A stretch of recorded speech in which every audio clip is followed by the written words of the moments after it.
Okay.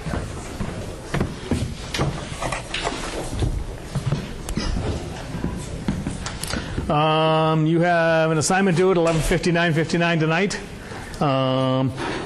There's a, if you don't get it done by then, there's a late penalty of a day. The weekend counts as 1 day, right? So everybody knows that. And there'll be a new assignment out there on Monday. It won't be done. It won't be there on. Somebody said it'll be out there on Saturday, right? No, it probably won't, because I won't be here. So, but it'll be out there on Monday, and we'll have you do some new things on Monday. So what I want to talk to you about today is a little bit more on illumination, okay, and shading.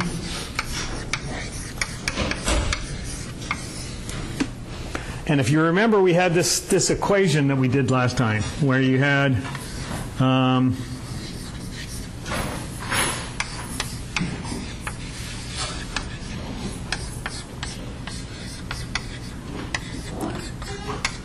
these colors that you get out. Okay, if you've noticed that that many of your pictures look really kind of drab, okay, everything looks the same color.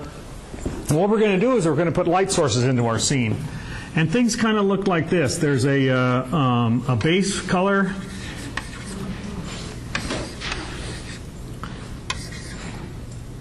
base blue times ambient,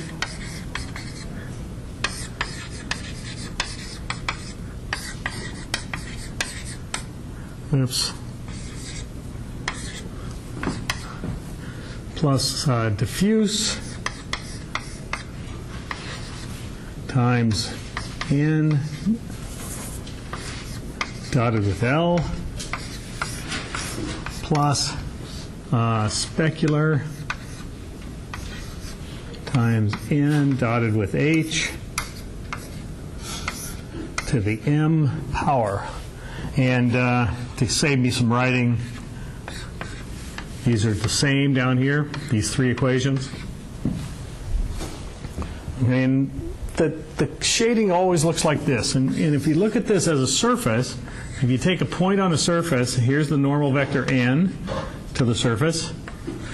And in general, I'll discuss normal vectors in a second, but in general with a polygon, right, getting the normal vector is really easy, right, to get in general. But here's a normal vector n. There's a vector out here to the light source, L, which is a vector out here toward the light source, and it's usually a unit vector. And then there's a vector over here, V, to the viewer, or where the camera is out here. And what we do is we check out these vectors. N dot L is right here, and N dot L, if these two are unit vectors, is just the cosine of the angle between these things. Okay?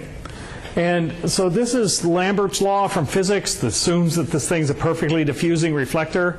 And so you say that this N dot L times this constant usually is less than 1. Right? You don't want all the light to be reflected. Some of the light is absorbed. You don't want all the light to be reflected. And then we lumped all the background light, of course, into a constant. Okay? So everything looks kind of backgroundish the same. And you multiply all that times the base color, okay? And actually, you should have in front of here. I've actually missed something. We usually put the color of the light source here, the red, green, blue color of the light source in here. I'm going to assume writing this that it's 1, 1, 1. Right? So the light source is white, which is normally what we do. And then you have these specular constants, and this is how much of this direct light reflects back at you.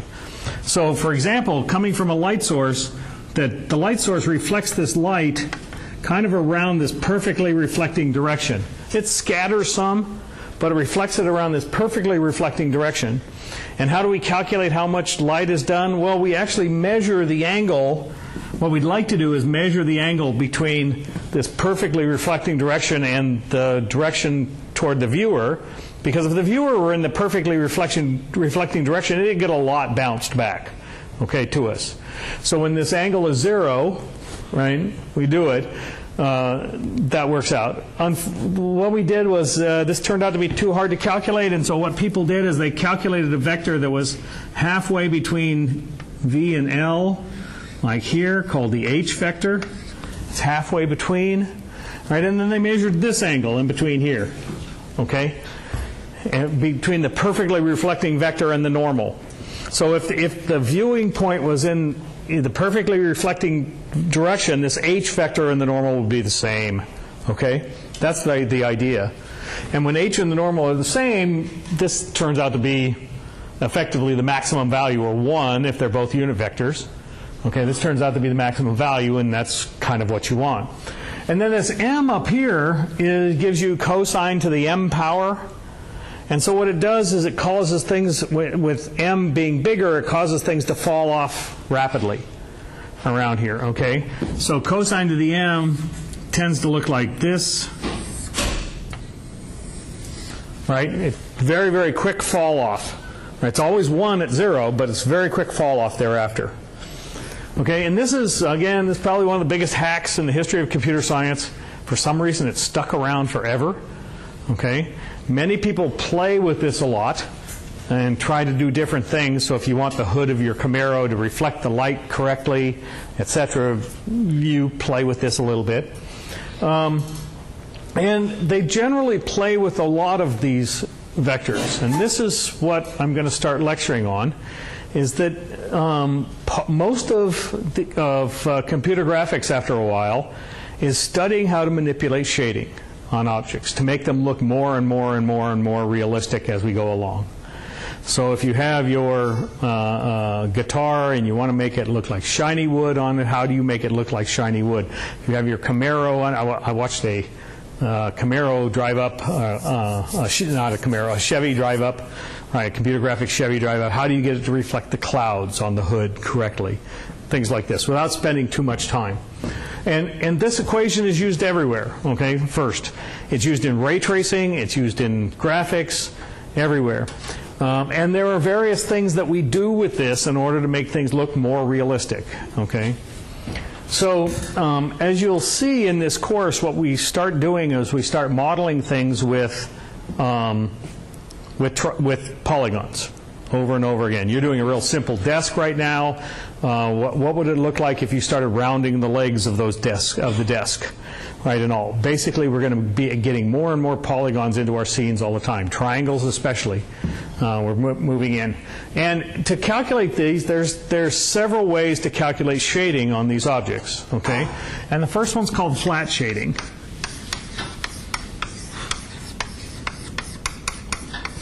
And here I'm talking about polygons, by the way.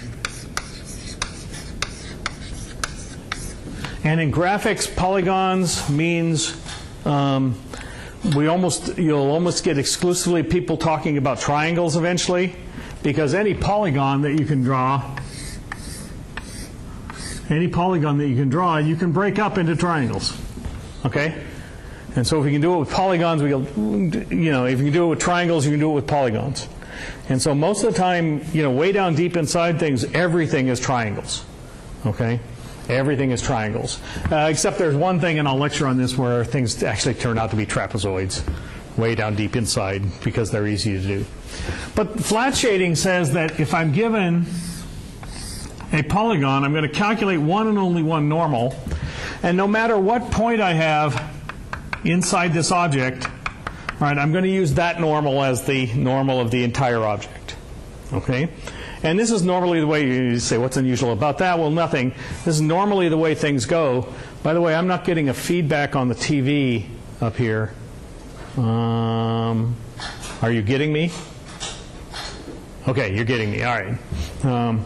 So normally we use one and only one vector here. And the way you do that is if you have P1, P2, and P3, you form the vectors P2 minus P1, and you form the vector P3 minus P1, and you take the cross product, right? Gives you the normal. Okay? And this will give you a normal vector that you can use. And flat shading is that every single piece inside here has the same color, right? Has the same normal coming off of it. There's also something called Garot shading.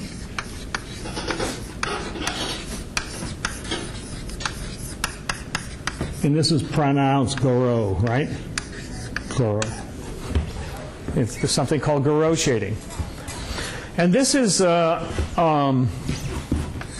actually quite useful in that what it says is if I have a polygon here,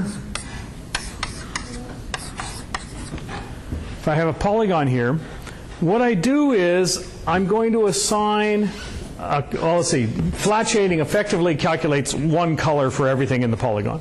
Okay? Flat shading.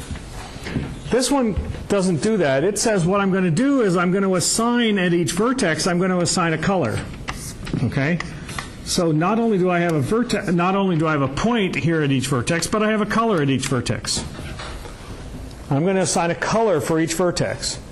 And then what I'm going to do is I'm going to linearly interpolate, right? So the color in here, right? The color here would be, what I'll do is I'll linearly interpolate my colors along here and my colors along here, and then I'll linearly interpolate those to get to here. So what's happened is the colors drift. They're averaged over this thing. It's called Garot shading. Okay? It's used all over the place. And this is a characteristic of things is that we'll be doing things with vertices, right? That each vertex can have a particular value or something done to it. In fact, there are things in the GPU called vertex shaders. Right? We can do very complicated things at each vertex, and then what happens is we average these things all the way, or we interpolate them all the way over this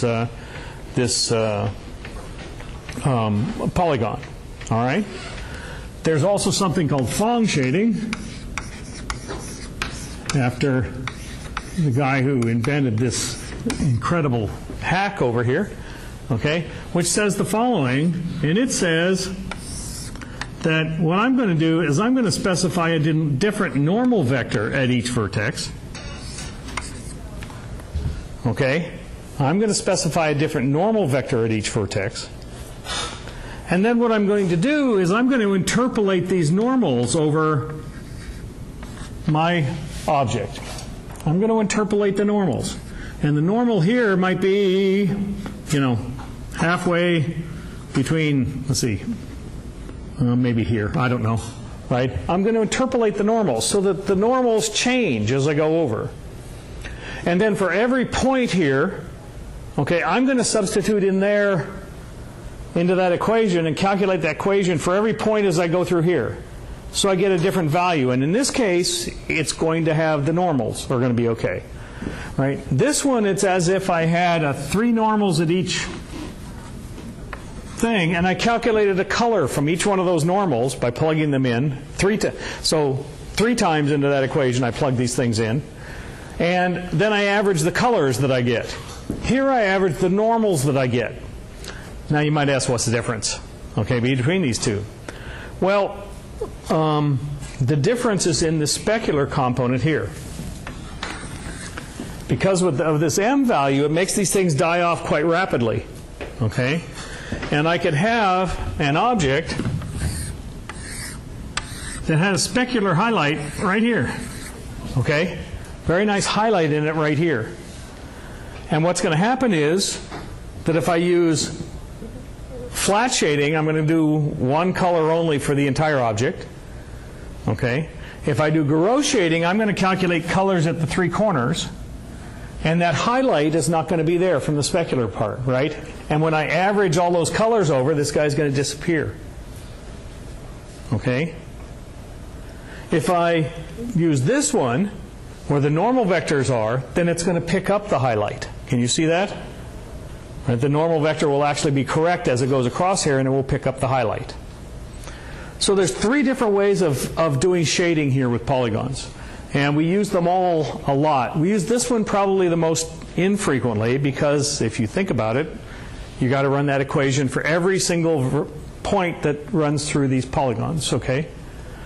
For every single one. This one we use a lot more, okay? And we actually use it quite a bit even in some other things that we do because we're going to do these vertex shaders for each vertex. And that one we actually use quite a while too. Can we just divide it up really, really small? Well, that's okay. You beat me to my next. You beat me to my next picture. Okay. One of the ways we defeat all these things, right, is we use something called micropolygons, and this is the renderer that Pixar put out about 1988 or so. Okay. That what we do is we use micropolygons, and we break everything up until polygons are about half a pixel in size in general. Okay, you break everything up until polygons are about half a pixel in size. Then it doesn't make any sense to do these averaging steps, right? The only thing we do in those cases is flat shading, because you're less than half a pixel in size. Come on, you're not going to do any averaging over here. And breaking things up is actually quite easy. Well, assuming that we can break things up into triangles, polygons can be broken up into triangles. Okay, triangles can be broken up into other triangles, right? Which can be broken up into other triangles. Can you see how I can keep breaking triangles up until I get really small? Okay, so quite frequently we have something called a micropolygon generator, which breaks things up into very, very small polygons. Now, originally when they invented this algorithm, the people that did it worked for Lucasfilm, Computer Graphics Division, okay, and they realized how long, if you write the software to break all this stuff up and do it, they realized how long it's going to take to do a frame. It takes a long time, believe me, I've written the software that does this. It takes a long time. And so what they did was they decided to invent a machine to do it, right, in hardware. The machine they invented was called the Pixar. Okay? What happened was they decided to spin the company off as a separate company, and they decided what to call the company. Well, they called it the Pixar. They called the company Pixar. So Pixar is actually the name of the machine that was going to do all this shading, right, and do this micropolygon stuff.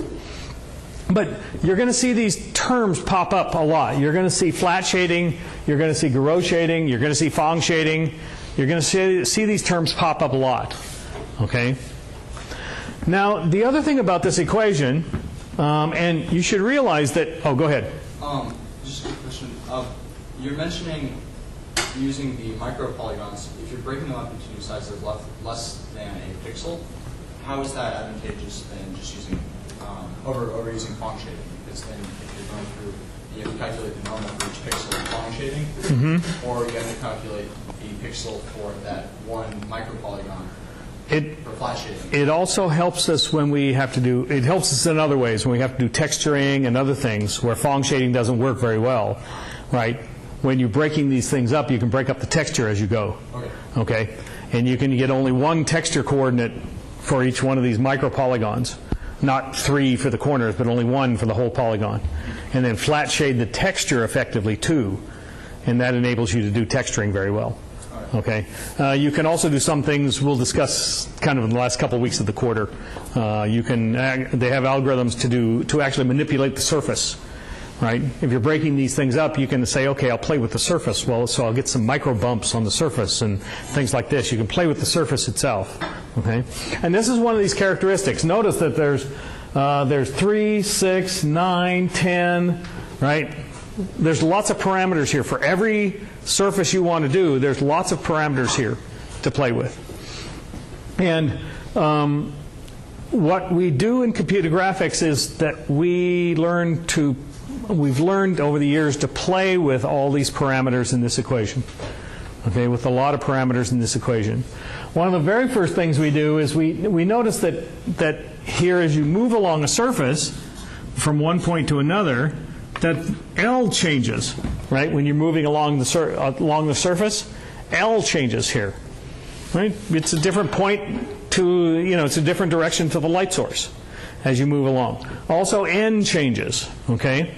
And for example, if this were all one polygon, N might not change, but it's still, as you're moving from point to point along this polygon, and you eventually have to do that to figure out what points are actually in, as you're moving from point to point along the polygon, L is changing, okay? And this caused extra calculations and all and bugged people for quite a bit. And so what they started doing was doing what they called not point light sources, but directional light sources. So it was as if I take this point and I run it out to infinity out here. Okay? And what happens if you run things out to infinity, all these lines get straight and straight and straighter, and they all basically become the same. And so they have what's called a directional light source, where you specify a direction for the light source, not a point. Okay, they're called directional light sources. You specify a direction for the light source and not a point. And in that case, you don't have to recalculate L every time. Right? L is fixed. It's always the same. Okay, if you have a point light source here specified, you have to recalculate L almost every time. Right? Here you don't. So we've learned to play with all of these things. Okay? And the one thing that you will find, we're going to play eventually with the N. That's called bump mapping. Okay? We're going to play with the base color out here. That's called texturing. Okay? And we're going to play with a lot of the other things as we go along too. Okay? So a lot of times here, the equations for this equation tends to be actually really complex when you're done, because it includes something about texturing, it includes something about bump mapping, it includes maybe something about the light source. And so there have been shading languages put out there. And one of the most famous one is probably RenderMan. Okay, that's the most famous one. But there's shading languages put out there to let you easily manipulate these things. Okay? And to show you this, I want to show you this first. Okay? Is something called texturing. And we're actually going to get into this fairly heavily.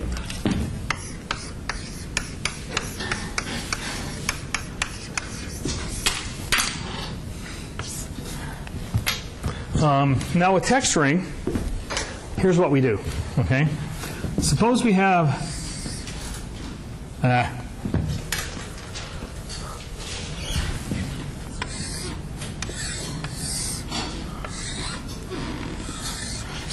this polygon in space somewhere, in three-dimensional space, okay, with three vertices here. And so suppose we have a picture of your local significant other, okay, or whatever. Okay, suppose we have a photograph of somebody that we want to map onto this surface. We can actually do this very nicely by providing coordinates here in the photograph. So suppose the photograph goes from 0 to 1 on the x and 0 to 1 on the y. Okay. Suppose it does that. We can provide a coordinate system on this photograph, and then we can map this coordinate system onto these triangles. And how do we do that? Well, basically what we do is we put texture coordinates here at the corners, and I'll just map those corners here. So maybe 0, 0 goes here. These are texture coordinates, okay? 0, 1 there. I'm putting a T in front to imply that these are texture coordinates.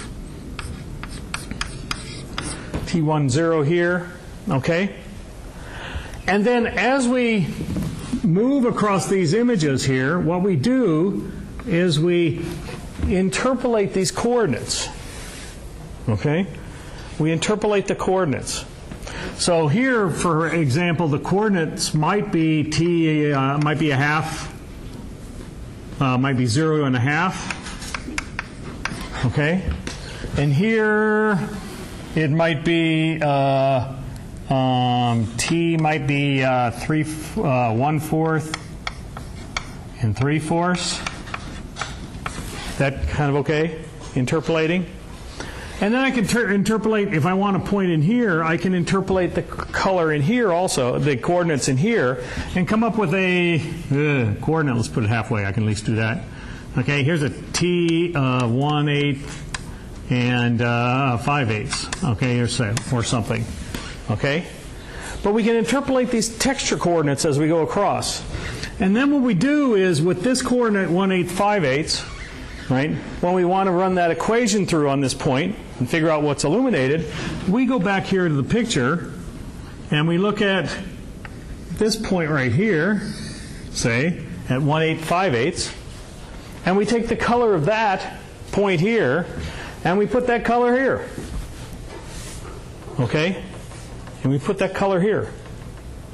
And what happens is that the picture actually appears on the surface. Okay, it's called texturing. Now you can probably imagine all different kinds of weird and wonderful things that are going to happen here. Is that what happens if the thing I have in space kind of looks like this?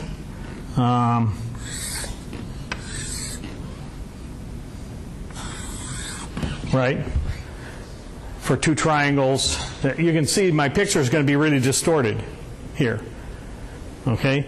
And sometimes the biggest problem with texturing is getting the picture to look kind of nice on the surface and figuring out what texture coordinates to put in here to actually make this work.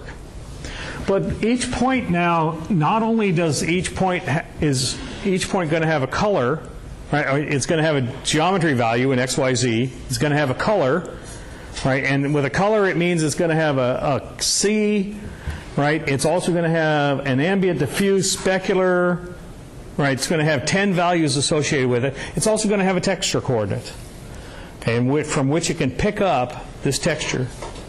So you can see all of a sudden our points are getting quite complex, right? They're taking on a lot of values. And we have to establish some kind of way of interpolating these things as we go across. Okay? Go ahead. So I was just curious so when the texture point, it's a point on our given picture that we're trying to map onto our shape, right? Yeah, well, the points on our this picture is in three-dimensional space, right? And what's going to happen is we're going to map this thing into image space. Here's our image space again. Okay, and we're going to carry along these texture coordinates with it. Okay, once it's in image space, we're going to go back and we're going to say, okay, what color do I need here? Right, where am I? And we're going to go back to our texture and pick that color off each time. Okay. Now, one of the things I haven't done yet, and this is my next lecture, is you can see that we're going to have to find some way to interpolate, right, things across these polygons. Okay. We're going to have to find some way to interpolate, and this process is called scan conversion.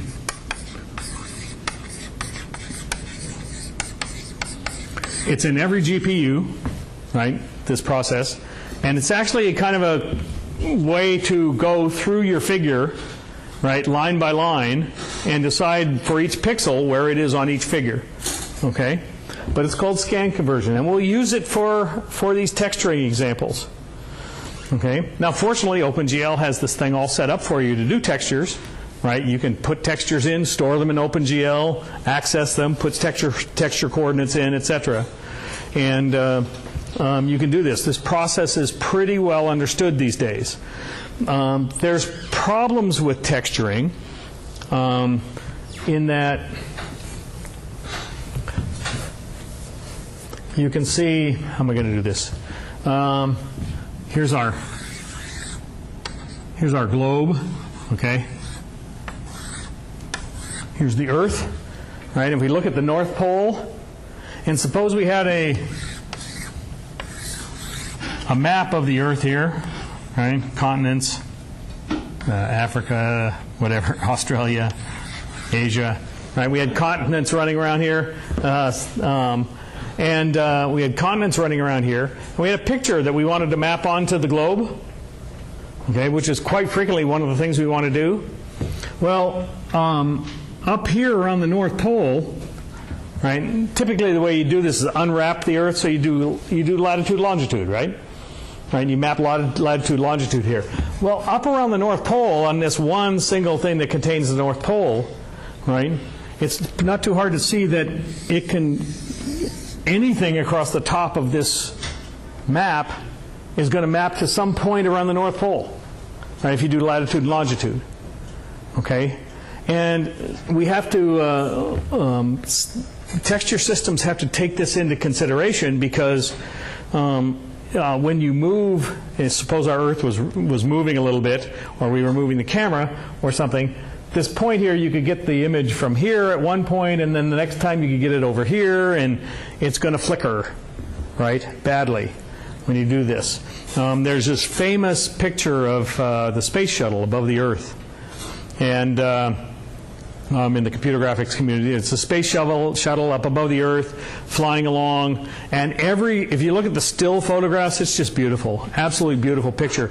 But when you animate it, right? It turns out that there's a beautiful set of ants that are walking along. It looks like a set of ants walking along the edges of the space shuttle. And what it is that their texture coordinates were just a little bit off each time they moved the camera or they moved the space shuttle.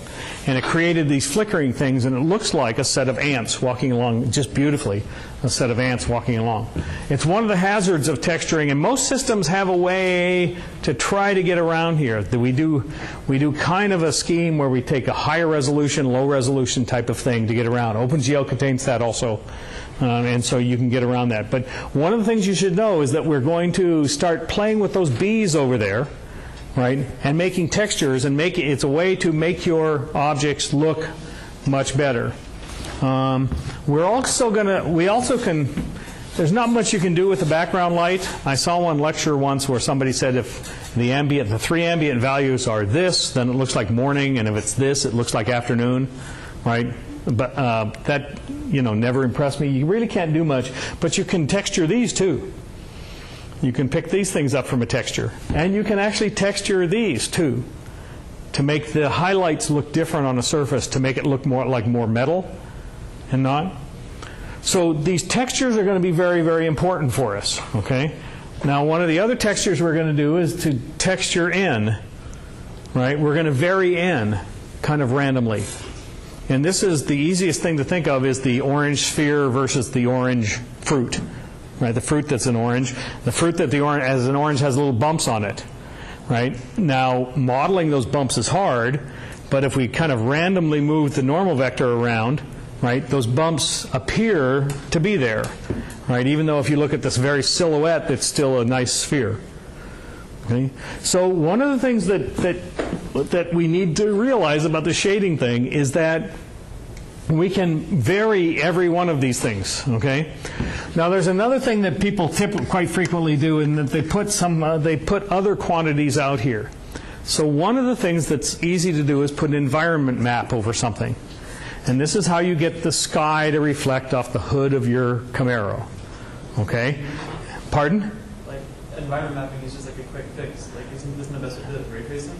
Yeah, well, it's close, because what you do is you have a hemisphere. You can think of a hemisphere over the top of your object.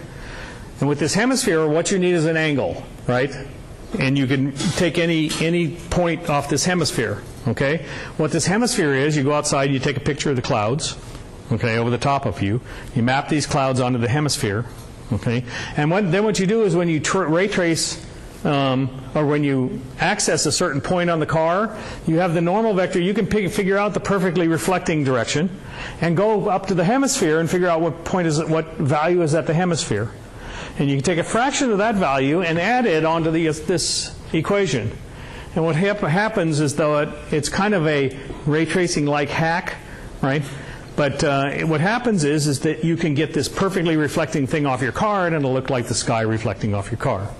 Okay? So other people will kind of cleverly add other things here to get special effects in, okay, that aren't ray tracing, for example.